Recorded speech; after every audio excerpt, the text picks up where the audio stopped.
And my overall theme is the idea of the inner Mishkan.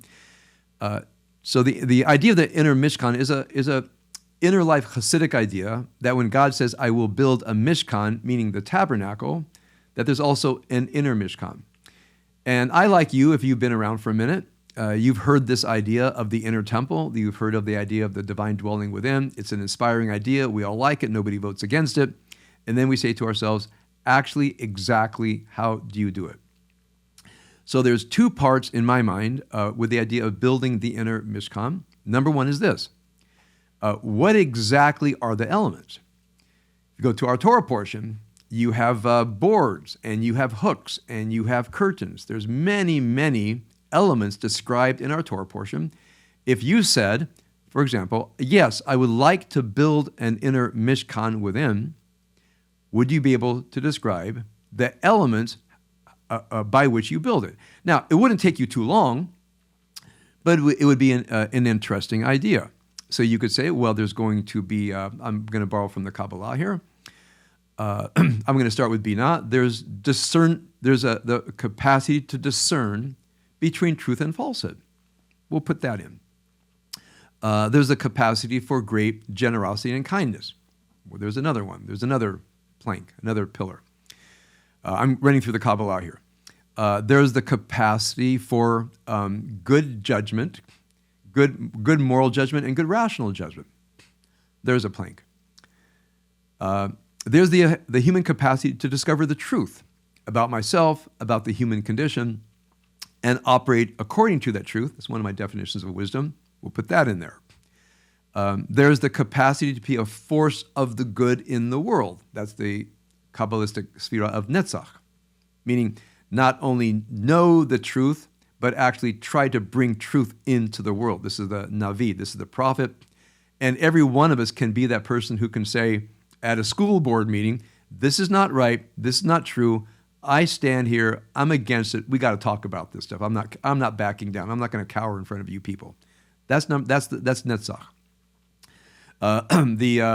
We call these sometimes brothers and sisters. The sister of Netzach is Hod, which means splendor or glory, which means something like symmetry in the world, beauty in the world. It's different from the Tiferet, which is of above. It's more like the architectural beauty of the temple. And from a spiritual psychological perspective, it means creating something like a symmetrical beauty of the soul. I want to come back to that in a moment. Then you have Yesod, with something like your foundational inner character, and then Malchut, the tragedy that all this gets broken on its way out into the world. So when I think of my inner Mishkan, I think of all of these things, all the way down to, you put all this together, it creates something like my core spiritual personality. And the last element, Malchut, which is the brokenness of the divine in Kabbalah, means the whole thing is fragile. The whole enterprise can be knocked down at any time by forces that operate contrary to the Mishkan. So you might say there's an inherent weakness in the Mishkan, as there is an inherent weakness to our spiritual personalities, because no matter how good you are as a human being, how well you have all this formulated, we all have a Yetzer Hara, an inner capacity to shake all this down. There are also evil forces outside of us that can knock this thing over. So when you begin to trust in your goodness, trust in your own resilience as a human being, that you have enough to weather any challenge in life, internal or external, and you rest on your finally built structure, you are in for great suffering. It's never finally built. Impediments and resistance always come up from within to weaken the structure, and certainly from without. So from my mind, building the Mishkan within, I've borrowed from the Kabbalah. You can borrow from any book of virtues that you want, and you could say, what are the building elements of my Mishkan? Pick 10 or less. Try to memorize them. Try to imagine how you formulate them. It's not a bad idea to actually have a visual picture of your inner Mishkan. And then to look back on your life, and you can ask yourself, at what moments in my life have these pillars been shown to be shaky? Have these boards collapsed? This goes back to the idea I taught a few weeks ago that the greatest place to start spiritual work is regret. And that is to look at past versions of yourself where you know you've decided badly. Because how can you transform if you don't admit that you've decided badly in the past?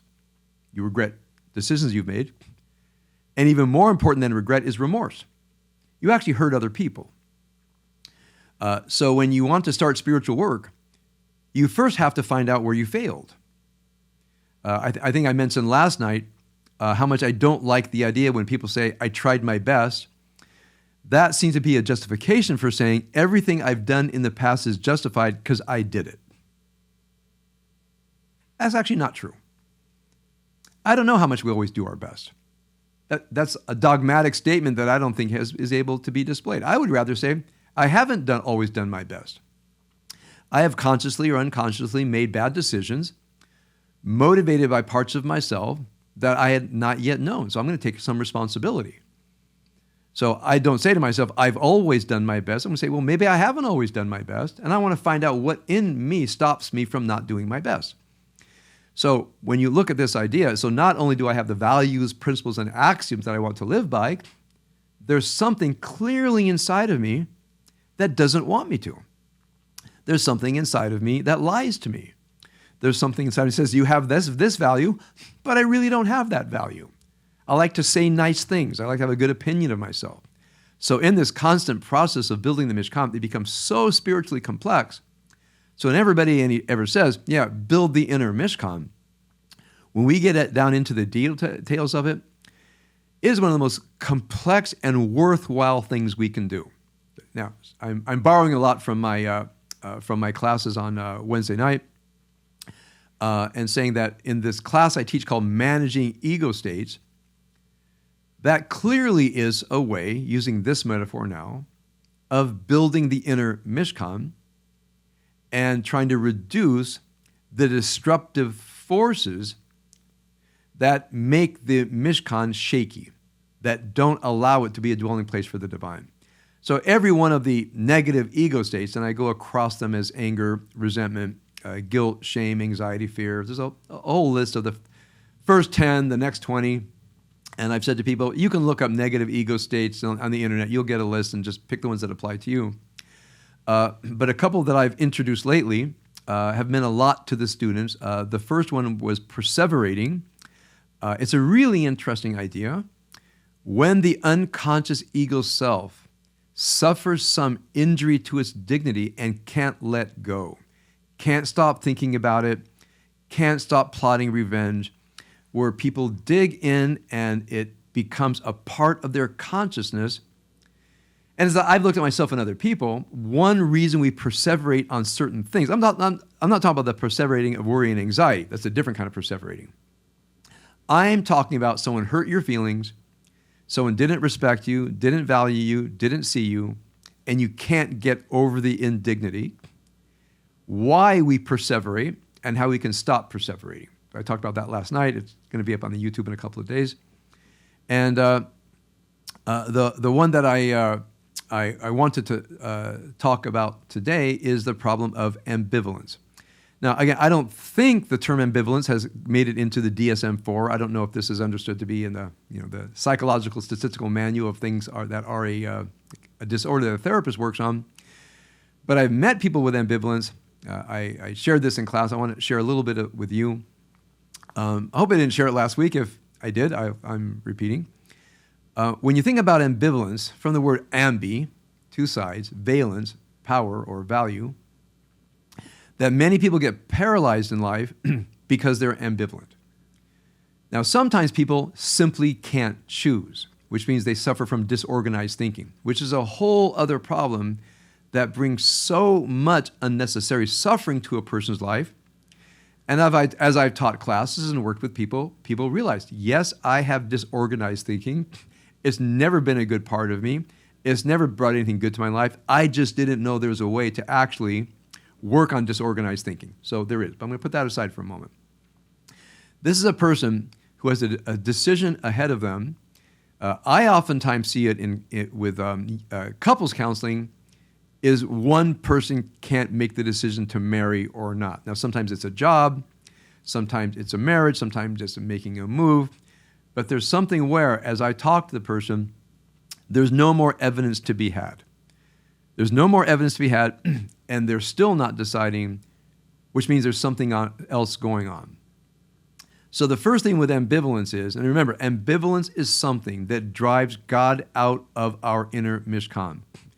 Try to imagine, the divine cloud is trying to come into your Mishkan, and there's a force in there that is so unsettled, the divine says, I'll be back another day. This is so inhospitable here. This is such a bad environment. I'm going to come back when you're settled down. So many people have constantly disruptive inner states, and one of them is ambivalence. So as I've checked into this with myself and with many clients for the years and many classes, ambivalence means what you think are the facts and axioms are not complete. Another way of saying it is, your Yetzer Hara won't let you know about the facts you're not seeing or the values that are not on the table. For example, I oftentimes, it gets revealed that a person who meets what seems to be a perfectly fine spouse discovers there's something wrong with them that they have a sense is their own fabrication. Meaning it doesn't make sense, and they already have a sneaky suspicion that it's avoidance dressed up as ambivalence. Let me say that again. When a person says, I don't know how to choose, sometimes it's because they're avoiding a piece of evidence, a value, that if they said it, they would look back to themselves, they would look bad to themselves and at other people. So one part of ambivalence is all the factors are not on the record. All the factors are not on the record. When a person says, I don't know what to do, I don't know what to do, partly because they lack self-knowledge. I've talked to people who are thinking about a job. I could get this job or this job. I don't know what I want to do. I don't like either one of them. Sometimes there's something deeper. Sometimes people just don't want to go to work. Sometimes people don't like it that their family has pushed them to a certain point in life where now they have to do this kind of job or that kind of job. And they say to me, I've never had freedom of choice. No one ever asked me what I wanted to do when I was a kid. I got pushed into this lane. Here I am. My life is laid out before me, and I never wanted this life. So ambivalence there, sometimes is part of grief. Great resentment. I've never had freedom of choice, and if I make this choice, I'm just continuing this train track to my death, and I've never been very happy on this train. So when people have chronic ambivalence, a great thing has been, by the way, as a parent and as a counselor, children who won't finish their entrance requirements to get to college. Any parents suffer that? They won't take the test. They don't write the essays. And I say to them, resistance sometimes means they don't want to do it. Because when people really want to do something, they really want to do it. So if your kid won't write their exams, let's say, you ever had a kid who won't write the essays, won't turn the stuff in, what do they love to do? Love to play video games? You say, would you rather play a video game? Yes. Well, now you know what they love to do. So when the kid is not doing what they're supposed to do because they don't have the will to do it, it'd be an interesting exercise. Well, stop that. Is there anything you would like to do that would give you pleasure? They think it's a setup. Say, no, really, I'm going to give you a day off. What would you love to do? Watch what they love to do. Watch the look on their face. Feel their bodily energy. That's called loving to do something. You know what the saddest thing is? When the kids say, I don't know what I love to do. I don't love to do anything. Because the love to doing things has been entirely drummed out of their system because they're little, obey mommy and daddy robots, automatons. The idea that I get to do what I want to do. Remember, I may have mentioned this a few times. I had a counseling case many years ago of a kid in 9th grade who just got the aviation bug. He wanted to build airplanes, and it's not like model airplanes. He was really interested in aviation and principles of aviation, and And his father said, this is stupidity. This is a waste of time. You're going to be a doctor. And the kid fought back and said, I don't know if I want to have your life. I really want to study aviation. And the father said to me, but this is going nowhere. He's never going to design planes. I said, he's in 9th grade. Let him go through it. Let him go through a love. How many kids love to do anything? And of course, I was fired as a counselor because I said, let the kid build his planes. They just found someone who agreed with the dad. But I did my job. I felt you got to let a 9th grade kid follow his bliss. Don't block him down. Why? Because I see those ninth grade kids when they're 40. So when you think about ambivalence, if you have ambivalence, if you procrastinate, if you can't get to a task, think one question. What would I love to do right now, and get rid of the judgmental voice that says I have to do that? Try that with yourself. Try that with your kids. A judgmental voice says you have to do this, you have to do that. And you say, I'm taking one day off from you. Judgmental voice. Because the judgmental voice oftentimes just depresses us. You always got to do this other thing that you hate doing.